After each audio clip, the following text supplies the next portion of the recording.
quick disclaimer before this episode begins. I used Olama with Anything LLM and Quen 3 in order to write this script. I fact checked everything beforehand to ensure everything was okay.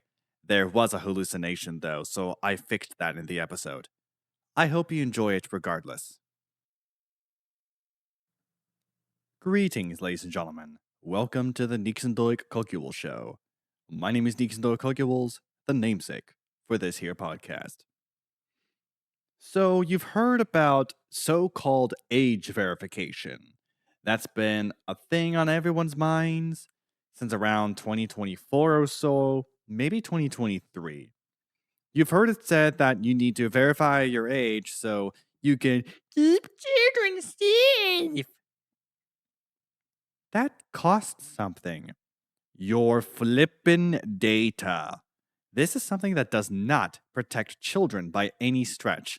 What this will do is create a risk for everyone, including children. Now, there's a risk of this as follows. If you have a platform that requires this type of verification, they will collect sensitive data like a government ID, biometrics, payment details. By the way, if you have a device that has biometric support, you need to turn that off because apparently biometrics will be used against you. They can force biometrics on you. I'm talking adversaries, law enforcement, governments, religious organizations. If they are investigating you for whatever reason they see fit, even if it is applesauce. Okay? Now, what these programs will do, it is not going to check your age. What it does is create a digital fingerprint, which will end up being stolen. It will be stolen, like that Discord data breach that exposed 2 million users' government IDs. This will be sold to adversaries, like, as I said, governments, law enforcement, religious organizations, especially religious organizations. They actually control governments and law organizations. This will be used for espionage on the people. There's a little trick that I know of. It's called using the surveillance apparatus against the surveillors. Surveilling those who are spying on you. That is something. Electronic Frontier Foundation calls this out. TechDirt and other technology publications will call this out big time. But those who also upload a government ID, biometrics, payment details, whatever, they are going to be discriminated against. For whatever reason, a religious organization sees fit. Particularly for those who are not willing to do any of this nonsense. And this is absolutely nonsensical. It is bullspit, is what it is. Now, we know for a fact these systems are going to fail spectacularly. What this does is ignore the harm. The harm is done to children. Children will not be safer. Teenagers will not be safer. Adults will not be safer if they do this. This enables tons of crime, cyberbullying, addictions, and I am talking about both traditional and non-traditional addictions, and theft. Theft, fraud, scams, Ponzi schemes. That's all going to happen. Oh, and of course, religious persecution. Listen to bonus episodes 3, 4, and 5, and you're going to realize I have a belief at who will do the most religious discrimination in world history. More than you have ever seen in your lifetime. Once the New World Order comes into play. We have to prepare for it. It's coming to us. It may come to us tomorrow. It could come to us years from now. We just have to prepare. Just take little steps to prepare for this nonsense, for ID to live, digital ID, for social credit scores, digital currencies that can be controlled by a central entity, or you can just find alternatives to use and just utilize those as best as you can before ISPs may or may not be required to KYC you. KYC is Know Your Customer laws. This is how you get this age verification. It's just KYC on steroids. It's literally that. You're just uploading a lot of information to these centralized services. You need to learn how to decentralize your dadgum life. Otherwise, you're going to be caught up in this trap. It's just it's a jail cell is what this is. This is a prison cell. If you decide to go along with it. If you want to fix this, you need to choose services that allow for pseudonymity or anonymity. You need to delete data by default. You need to use services that will do this, not these centralized services or these data brokers like Persona or these other nonsensical things. It's just a disaster, is what it is. Absolute disaster.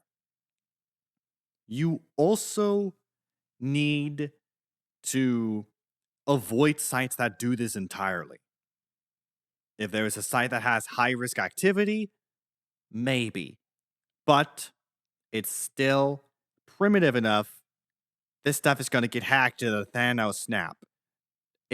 It's not a case of if it will be hacked, but when. It will be hacked.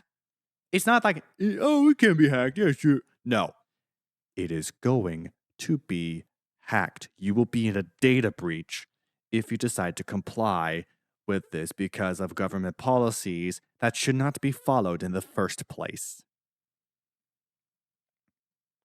Now, you may want to think of it like this. You have a child who wants to play a video game from way back in the day. They have a physical copy of it. You do not need a digital ID to do this. Or a computer video game. The computers are apparently being completely priced out of existence for plebs like myself, or you and I, rather. A teenager buys it and they get blocked by an age gate. Despite purchasing the game, having gotten a game that they bought and paid for, and in a Thanos snap, they are limited to teenage by default experiences, which is like what Discord is doing. This is digital ID, by the way. I'm looking at Microsoft. A lot of people call them Microslop. I had a nickname for them. I called them Microsap because they were sapping a lot of data out of us. But people call it Microslop because AI gatekeepers. But Microsoft is already doing this to Minecraft, or any game owned by Xbox Game Studios, which in itself is Microsoft.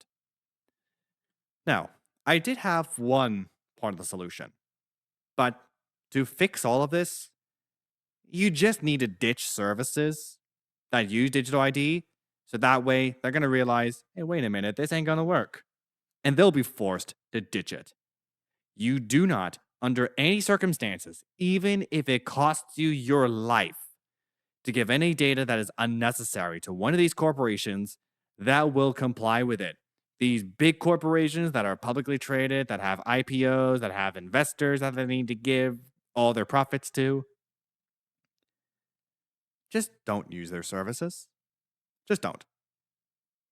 Because if you do use their services and you know what you're doing without a digital ID, then that's one thing to do. Self-hosting your data is another fantastic way to go about it. I've been doing everything local first without realizing it until 2025 for over 5.5 years. But self hosting it on a server in which you bought and paid for, something that you owned, it will be mind boggling if you can actually self host with a home lab, especially with computer part prices these days, because these people, they want to price us out. These corporations, these entities want to price us out. So that way we have to use rented computers that will not have Linux installed. Instead, it's going to end up having Windows? Windblows?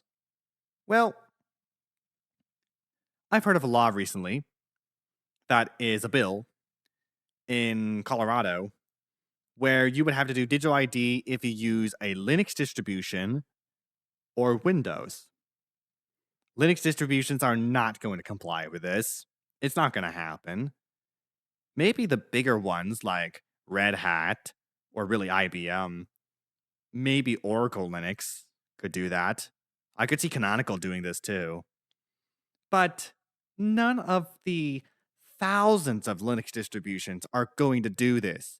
If you really, really want them to do this so badly, just don't pass this bill. Just don't pass it. Literally, don't do it. Corporations will police harder than governments. Governments just have these laws for business owners in particular. It is really disgusting. Really, just absolutely gnarly with all this nonsense. Right? Another good way to do this, especially if you're self hosting already, is to sail the high seas for any digital media you want. These corporations who want to DRM everything, or rather put digital locks on something that can easily be cracked, just go ahead and sail the high seas at this point. Learn how to do it in a manner that will keep yourself safe. And learn what you can do if you decide to do something like this. Okay, it's not such a big deal. Once you do just this, you are a couple of steps closer to saving yourself from a dystopian nightmare, which will be shoved down everyone's throats, especially after World War III and an economic crisis of unimaginable proportions. Now, people like myself call this symbolically an earthquake. A political upheaval is called an earthquake in the circles of people like myself who actually are into this type of stuff. But long story short, earthquakes are an allegory for political upheavals. What's another one that people don't understand? Oh, yeah, the sun, moon, and stars. These are leadership systems. That's another allegory. And, oh, let's do one more for a trifecta of symbols. I've actually been learning about two witnesses.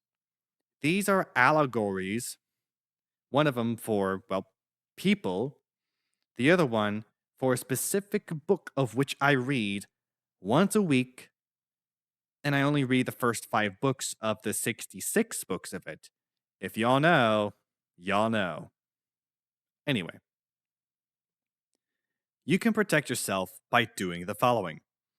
If you get one of these prompts, use your discernment and ask what data you have to give. Usually, it will tell you what data you can do. If you can do like a face scan or government ID or something along those lines. And then ask yourself how it's going to be used against you. Read the privacy policies or summaries of these privacy policies. Otherwise, you're going to get pwned. You're going to get owned big time. It is going to be a pigsty. Now, if these are unnecessary, which let's be real, all of them are, just skip it. Just don't use it. Delete your account. If you really want to use the service, then find ways to bypass this. Well, it will probably be temporary, but find ways to bypass this. Because it has to be bypassed. And people who have no stinking clue about technology, they're not going to have a clue as to how to fight against people who are bypassing this sort of thing. I mean, that's just what's going to happen. And then you need to support platforms or protocols that will not at all comply with any of this applesauce. Applesauce, by the way, is another term that you can use to call somebody out for lying. Yeah, you can call somebody out for lying by saying, that's applesauce. I think there are some other terms I've been learning as of late. I've been actually reading behind the scenes, but I've also been helping Sokyo out with a LibriVox recording of a book we've been wanting to read for a while. Good thing he's reading that. I'm not doing it. Now, at this stage, this is at least the basics of how you fight for privacy on that regard. But if you really want to go deep in the technology choices, the software choices, I have some episodes of it. But for the basics of a local first or offline primary setup, listen to episode 17 of the podcast. It will give you a good primer as to how to do this, especially with the blog Untraceable Digital Dissident by Ghost. I'm not going to link it. You're going to have to find it yourself. So that way I don't get TOS banned if this blog does somehow get TOS banned from YouTube's bipolar and schizophrenic algorithm. But that's going to be it for this episode. But that said, they release every Wednesday, if there are no scheduling conflicts, at 4 p.m. Pacific Time. You can listen to this podcast on Wavelake, YouTube, or any other podcast player which supports the 2.0 standard because Wavelake. You can use players such as Podverse, Fountain, AntennaPod, and many, many more that allow this. YouTube side. If you use a Podcast 1.0 player, as 2.0 boys call it, the RSS feed is located in the show notes YouTube side. Copy it and paste it to that player if it doesn't support the 2.0 standard. But I am out of time for today's episode. Thank you, and good night.